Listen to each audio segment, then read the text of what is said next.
mau training silahkan ditanya nanti bagaimana membuat instrumennya sampai ke penilaian, bagaimana kita menilai.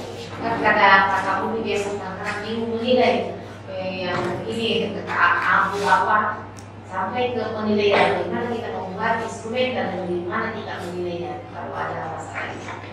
Oke, tidak panjang. Baik, saya persilahkan terus untuk mempresentasikan ini saja.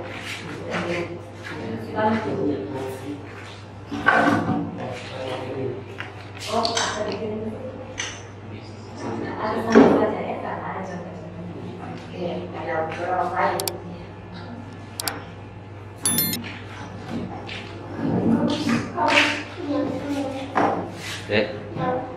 Ya.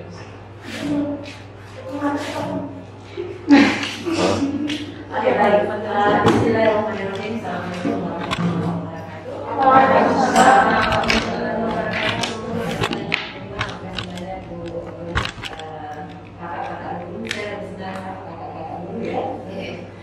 Syukur alhamdulillah. Hari ini kita bertemu di Naseni ya, kita diskusi bersama. Saya terus terang berinspirasi dengan melihat sekolah ini dan berinspirasi lagi dengan melihat muka-muka muda ya, anak muda itu memang bangsa ya. Karena peletakan karakter insya Allah sama kami semua. Baik, selamat kalau sudah yang benar.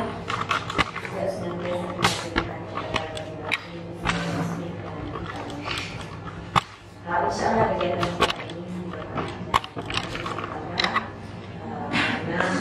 apapun kalau ditanya itu pasti awal. Baik, kita akan berdiskusi hari ini tentang belajar berfungsi kita ya. Jadi dan memang ini kan bunyinya itu baru datang terakhir ya. Berarti secara nasional secara tahun ini yang tahun pertama itu kan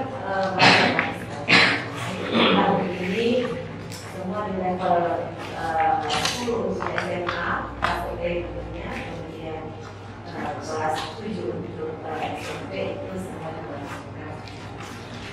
Meski demikian, kalau kita ke sekolah-sekolah, kadang-kadang menjadi penelitian atau penelitian misalkan, masih saja banyak teman-teman mengeluhkan ketidaksepemahamannya kan, atau belum paham secara utuh tentang kurikulum belajar tersebut. Kita juga rasanya seperti itu ya, karena di awal itu kan kalau kita lihat CP-nya itu kan persentase ya. Jadi kalau kita lihat CP-nya itu kan persentase. Di sini kebetulan sekolahnya itu kan ada SMP dengan SMA. SMP itu kan pasnya pas ya.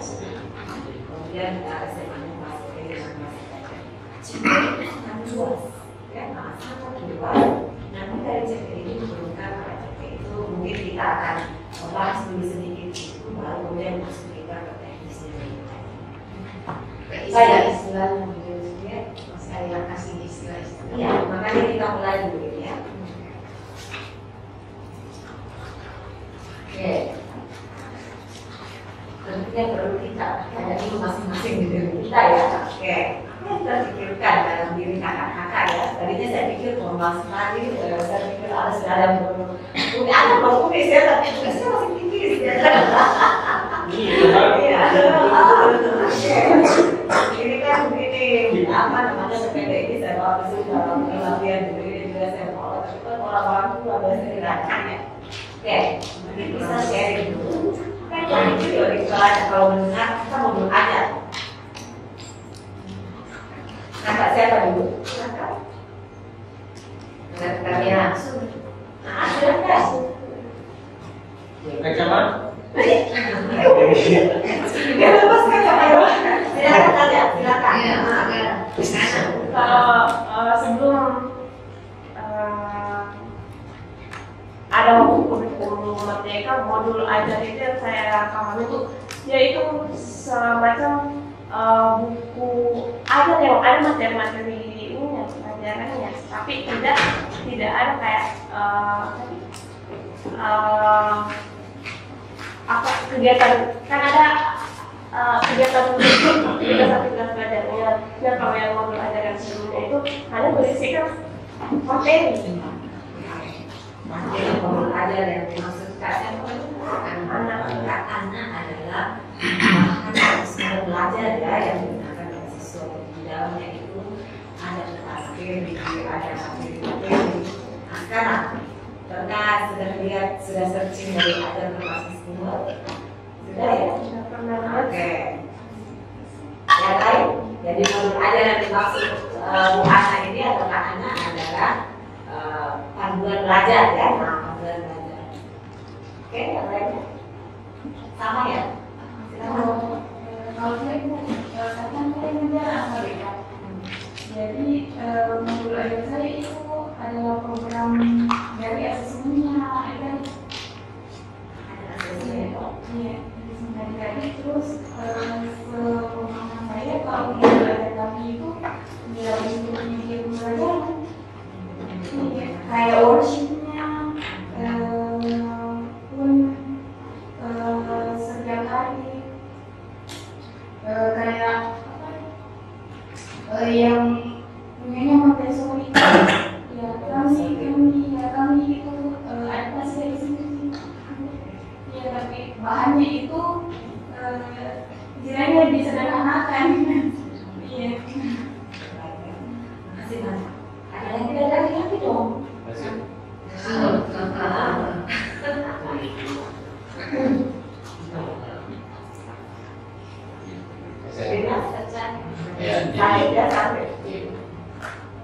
Jadi yang saya pahami tentang modul ajar, jadi modul ajar itu adalah salah satu panduan untuk guru dan peserta didik, yang dimana isinya itu baik itu jadi untuk menyusun modul ajar itu harus kita dari hasil asesmen dan profiling, apakah itu asesmen awal atau profiling peserta didik, sehingga itu yang nanti menjadi kita untuk menyusun pengembangan di modul ajar itu. Di situ nanti ada di bahan ajar, kemudian nanti juga ada nih asesmennya, kemudian subsidi ini ada sudah lengkap dalam satu kesatuan, mulai dari awal pembelajaran sampai akhir pembelajaran, semua sudah rangka-rangkanya dan digunakan untuk baik yang diskusikan. Jadi benar semua berkata-kata ya kan. Jadi di modul ajar ini yang kita kenal di modul itu perangkat ya. Saya tadi sudah menjelaskan perangkat ini dikembangkan berdasarkan asesmen diagnostik. Karena mereka awalnya itu ada asesmen diagnostik baik kognitif maupun non kognitif. Ya, jadi yang banyak digunakan itu oleh mahasiswa SMA non kognitif itu biasanya dalam bentuk profiling kayak belajar dan itu yang gampang dan itu linknya ya dari kemudian biasanya kita mengatakan oh ini gaya belajarnya adalah kecenderungan ya gaya belajar lebih cenderung. Ada juga asesmen diagnostik kognitif itu berupa tes kemampuan awal atau konsep prasarat jadi yang akan diajarkan. Sekarang tadi saya dengan KKN di depan ini mengatakan itu kan pelajarannya ada asesmen. Asesmen itu aplikasinya. Jadi modul ajar itu sebelumnya kalau itu mereka masuk ke SPT Plus. Ya, kita katakan kita sering menyebutnya SPT Plus karena dalam isi planning ini. Kemudian disertai dengan latihan-latihan. Ya, jadi modul ajar itu sudah komplit. Di dalamnya sudah ada yang kondisi ternyata. Nah, plan yang disusun ini sesuai dengan hasil diagnostik awal. Jadi diagnostik itu tidak serta-merta dilakukan hanya mau diimplementasikan, tetapi diagnostik sebelum mempredikasikan. Jadi setelah kita tahu seperti ini, konsepnya siswa kecenderungannya lebih banyak visual, maka kita merancang media yang lebih banyak mengakomodasi visual. So kan misalnya mungkin kan ada kecenderungannya. Mungkin ada paduan antara visual kinestetik dengan auditory, maka mungkin kita lebih banyak video di dalamnya. Yang visual tetap diakomodasi dengan baik. Kita mulai dulu dari sini ya, historinya sedikit saja. Kalau kita lihat struktur kurikulum yang kita operasionalkan atau dikembangkan di satuan pendidikan kita ini ya, itulah yang dalam bentuk modul ajar. Tapi asalnya itu dari CP. CP Korpase itu sudah ada, pasti Bapak Ibu teman-teman sudah searching. Korpase sudah ada. Dari CP ini kemudian diturunkan menjadi ATP. ATP itu sinkronisasinya dengan K13. Saya kalau mengajar perencanaan selalu menyinkronkan dengan istilah yang familiar di buku 2013. ATP itu dari sinabus. Ya tahu? Nanti sebentar saya perlihatkan contohnya. Kenapa ATP dari sinabus? Karena ATP dia poin-poin juga, tetapi isinya itu bentuknya seperti KD. Ya, KD. Tetapi sebelum kita ke sana, kita perlu melihat dulu capaian pembelajaran itu kan digolongkan dua. Ada pemahaman sains dan ada keterampilan proses ya, keterampilan proses. Nah, yang terlaksana di lapangan itu adalah namanya kurikulum operasional yang dikembangkan oleh satuan pendidikan berdasarkan capaian. Kita lihat dulu karakteristiknya untuk ajar ya, untuk ajar apakah modul yang disusun berdasarkan kurikulum mereka. Ada sasaran akhir, ya sasaran akhir untuk sekolah-sekolah umum karena kita kan sekolah khusus di namanya P3 project P3 dan sebagainya, tapi biasanya kita keungkapan biasanya P3 itu profil pada Pancasila yang benar. Pastinya ini rencana dan pelaksanaan pembelajaran dan asesmen intrakurikuler. Nanti saya berikan. Oke, ini tadi yang dikembangkan Pak Sahid. Ya. Jadi setelah kita ada CP, di analisis kompetensi dan kebutuhan siswa kita melalui ini asesmen diagnostik. Saya yakin di sekolah ini sudah dilakukan itu, ya kan? Sudah dilakukan itu karena sedikit siswanya dan tentunya karakteristik siswa kakak-kakak semua sudah alami seperti apa yang saya harus berikan. Jadi kita melakukan ini ada tujuannya dalam rangka apa? Pengembangan modul ajar dan kerangka perangkatnya. Saya masih selalu mengatakan modul ajar dan kerangka perangkatnya karena modul ajar itu adalah RPP ya, berisi fasenya di sana, kemudian tujuan apa yang akan kita capai. Bentuknya saya kira sangat fleksibel, tetapi sebentar kita lihat bentuk yang paling sederhana. Ya. Nah, setelah kita mengakses diagnostik baik kognitif maupun non kognitif, kita analisis CP-nya untuk menyusun alur tujuan pembelajaran. Tapi sekarang itu sudah ada semua alur tujuan pembelajarannya, ya kan? Dari alur tujuan pembelajaran ini kita jabarkan menjadi indikator capaian pembelajaran. Nah, indikator ini yang tersurat di dalam modul ajar. Ya. Oke. Setelah ada ini, jadi ini contohnya ini, kalau kita sudah jabarkan itu mirip dengan istilah sinabus ketika K13. Ya, sama dengan sinabus jabaran ATP ke tujuan-tujuan pembelajaran atau indikator-indikator capaian pembelajaran. Biasanya kita petakan per pertemuan sesuai dengan program semester. Ya. Nah, setelah itu baru kita mengembangkan modul ajar berdasarkan jabaran-jabaran tersebut. Ya. Nah, modul ajar ini punya lampiran-lampirannya itu yang baku ya, yang baku biasanya terdiri dari RKPD, bahan ajar, asesmen, kemudian ya. RKPD itu kan bernuansa.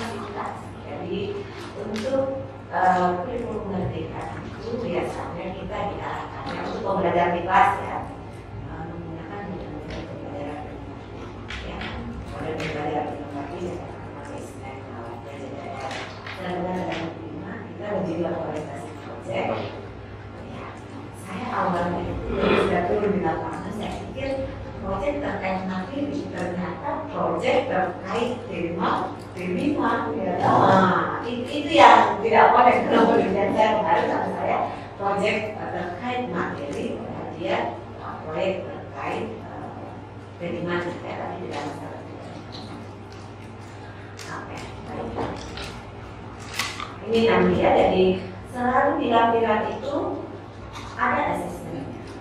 Nah, tentunya asesmen itu tidak hanya ranah knowledge, ya, selalu kita menggunakan asesmen kognitif, ya. Untuk proses tadi itu kan asesmen diagnostik di awal, beda dengan asesmen yang kita gunakan dalam proses maupun untuk hasil.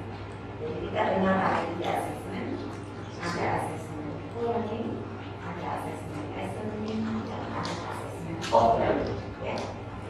Of learning itu yang terkait knowledge atau yang terkait pengetahuan kita. Yang for learning ini yang terkait dengan siswa bisa melalui observasi cara dia berpresentasikan. Kalau misalnya kita berdiskusi misalnya menggunakan sosial, boleh juga misalnya kalau ada proyek, ya, boleh observasi terkait bagaimana progres proyek tersebut. Antara asesmen for learning dengan asesmen listening itu sesungguhnya saling pakai. Karena learning itu kan lebih ke afektif, ya. Yang banyak digunakan oleh guru itu kan dua, penilaian diri dan penilaian sejawat, ya. Nah, jadi sikapnya juga ini tidak serta-merta sikap yang terkait dengan spiritual. Biasanya lebih kita arahkan ke sikap sosial. Kan ada dua sikap, ya, sikap spiritual dan sikap sosial. Jadi misalnya bagaimana dia bekerja sama, itu merupakan efek kita ketika kita implementasikan suatu model pembelajaran. Misalnya kita menggunakan model case method, dan kita kelompokkan, harapan kita kan muncul dia punya sikap bekerja sama yang baik, ya. Itu satu keberanian dia mengeluarkan kita sikap sebagai efek kita dan implementasinya, ya. Berani mengeluarkan kita, dan itu semua sikap-sikap yang kita buat harus sesuai dengan apa yang diamanahkan oleh P3, ya. Kalau kita lihat gitu, ya, ini kan sebentar saya. Oke, jadi dari dalam kurikulum merdeka itu ada CP ini dikaitkan dengan tujuan pembelajaran, dan TP ini dijalankan dari ATP, kan? Saya berikan catatan di sini bahwa CP itu sangat tergantung pada fase di mana anak kita berada. Fase itu kan kita kenal dari A sampai F, ya. Ini P3 yang kalau di modul ajar itu harus disuratkan. Dan mungkin kalau kita di sini terserah mau disesuaikan dengan sekolah, ya. Oke, jadi ada 6. Ada 5 bertakwa kepada keluarga bangsa dengan berkebinekaan global dalam rangka mengkonkretkan dia bisa hidup dengan saja. Kemandirian, sesungguhnya kemandirian ini terkait dengan metabolisme, ya. Bagaimana anak itu bisa memahami diri dan situasi regulasi dunia. Karena kalau kita ke metabolisme itu kan sesungguhnya 3 poin penting. Bagaimana dia bisa planning, bagaimana dia bisa monitoring, dan bagaimana bisa mengevaluasi. Ini bisa tiga-tiganya ini kalau anak itu punya regulasi diri, artinya mampu menata diri. Ini konsep metabolisme sebenarnya dari dunia. Kemudian yang kedua bergotong royong istilahnya, tetapi istilah kerennya itu kolaborasi dan komunikasi. Nah, ini kalau saya lihat di modul ajar itu harus tersurat, ya. Tinggal kakak-kakak menambahkan hidden tujuan-tujuan hidden yang sesuai dengan kita punya kurikulum di sini. Kemudian 2 di bawah ini, saya pikir semua sama. Mau sekolah yang banyak hidden kurikulumnya atau tidak, kita pasti mau siswa kita itu mampu bernalar kritis dan kreatif, kan? Karena 2 ini sangat menentukan, ya.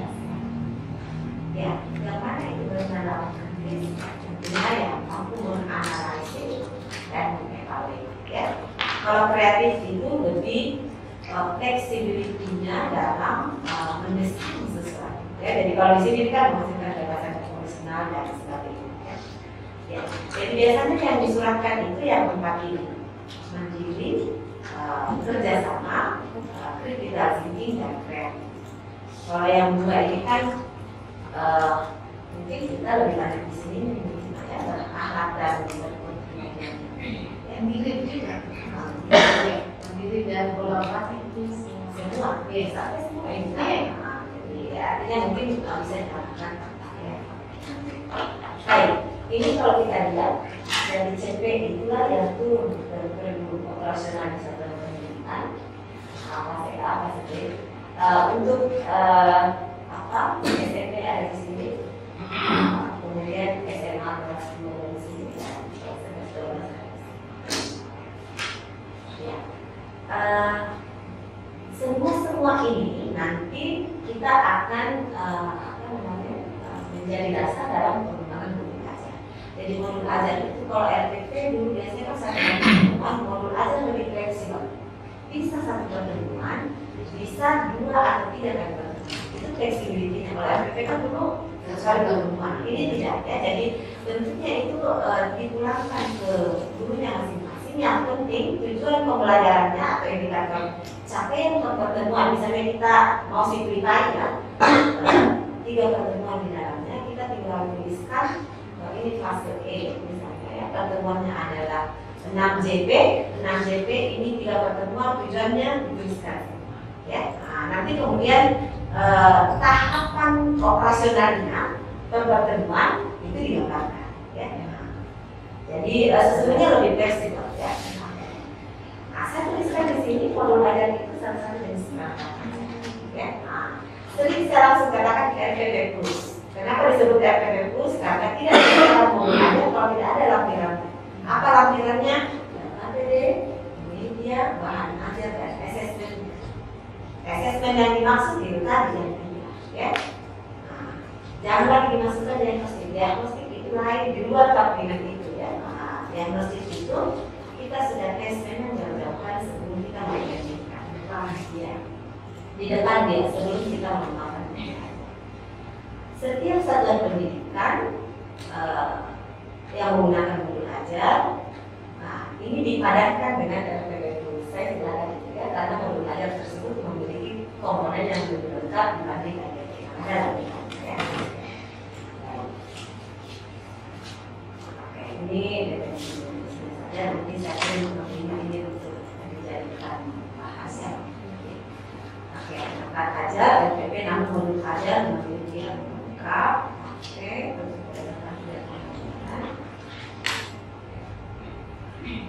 Oke, ini mungkin yang ketiga bisa kita jadikan dasar. Jadi kita sebagai pendidik itu memiliki keleluasaan untuk membuat sendiri dan memodifikasi modul ajar sesuai dengan konteks. Ya. Nah, konteks, kebutuhan dan karakteristik peserta ini.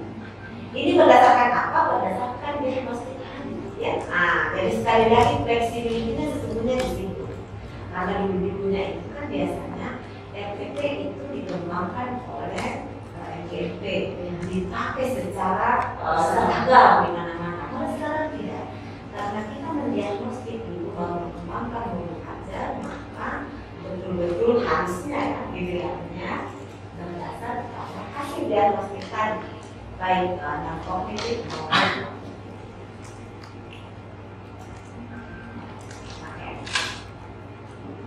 ini gambarannya yang tadi ya sumarinya. Oke, jadi ini kedua operasional yang mendapatkan modul ajar, tapi sekali lagi kalau kita lihat dari mana asalnya modul ajar itu dari CP ke ATP, ATP ke TP, TP ini setelah kita mendiagnostik itu kemudian diramu di dalam modul ajar ya. Nah, rencana asesmen berdasarkan dari mana? Dari indikator yang menjalankan. Ya, nah, indikator jabarannya itu kan asalnya dari 2. Ada pemahaman sains, tapi istilah saja yang beda. Pemahaman sains yang dimaksud ini sama dengan KD3, ya, nah, yang terkait knowledge. Sementara keterampilan proses itu sama dengan KD4, ya. Nah, jadi itu dulu istilah-istilahnya yang perlu kita pahamkan. Memang awalnya saya juga bingung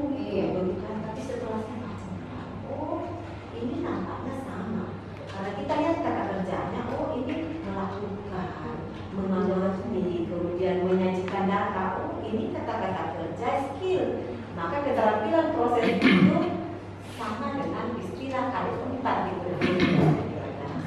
Sementara pemahaman sains itu tersurat juga itu di modul ajar ya. Pemahaman sains karena dia menggunakan kata kerja operasional untuk knowledge, maka dia sama dengan kurikulum ya.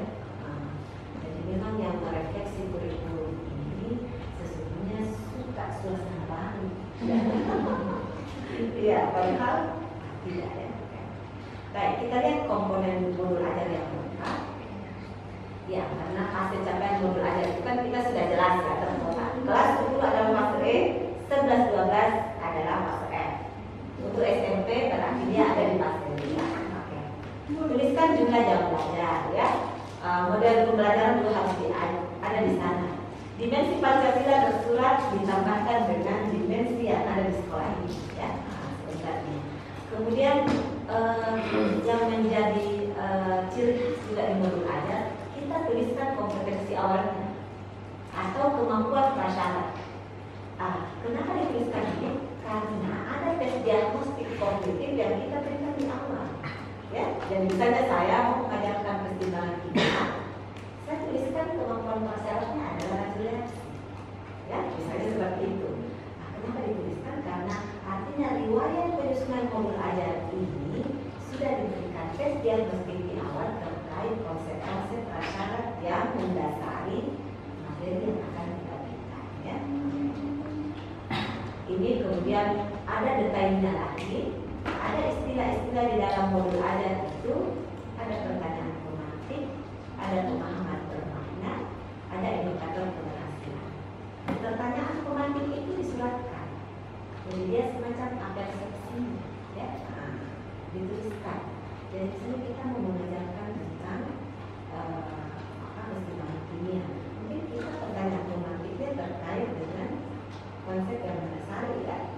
Boleh juga yang relevan, ya. Jadi misalnya, pasti tidak di kehidupan sehari-hari melihat timbangan.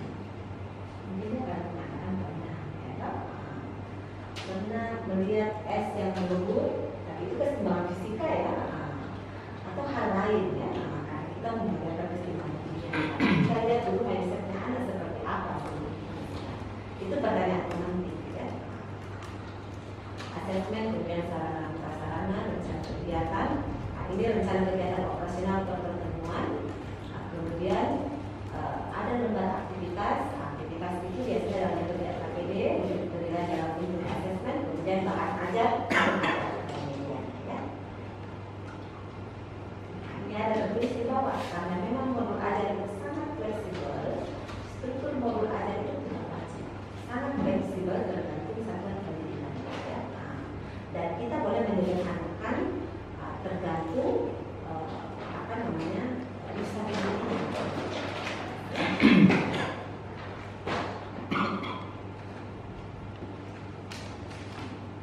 Ya, ini juga komponennya tujuan, kemudian langkah pembelajaran, asesmen, nanti sebentar kita berikan contohnya ya. Kecuali untuk modifikasi tidak bisa.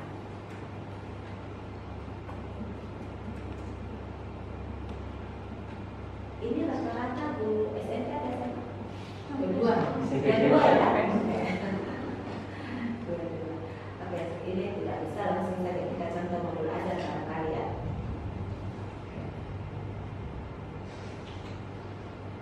Ini komponen bakunya ada informasi umum. Jadi informasi umum itu terkait fase apa, berapa JP, kemudian kompetensi awalnya apa, ada tujuan, ada profil pelajar Pancasila, kemudian komponen intinya itu langkah-langkah pembelajarannya, ya kan? Media yang digunakan, model yang digunakan, kemudian berikutnya lampiran. Lampiran itu tadi yang biasanya